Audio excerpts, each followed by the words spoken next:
প্রায় আড়াই মাস পরে দেশের মাটিতে পা রাখলেন বাংলাদেশ বন্দী থাকা ৯৫ ভারতীয় মৎস্যজীবী। সোমবার দুপুর ১২টা নাগাদ তাদের ট্রলারে চাপিয়ে গঙ্গাসাগরে নিয়ে আসা হয়। উপস্থিত ছিলেন সুন্দরবন উন্নয়ন মন্ত্রী বঙ্কিম হাজরা এবং জেলা প্রশাসনের আধিকারিকেরা। মেলার প্রস্তুতি খতিয়ে দেখতে সোমবারই গঙ্গাসাগরে এসেছেন মুখ্যমন্ত্রী মমতা বন্দ্যোপাধ্যায়। তিনি এই মৎস্যজীবীদের সঙ্গে দেখা করেন।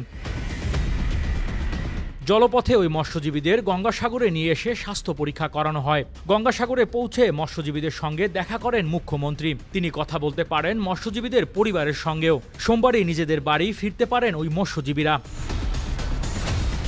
রবিবার বঙ্গোপসাগরে আন্তর্জাতিক জলসীমানায় বন্দি বিনিময় করেছিল ভারত এবং বাংলাদেশ।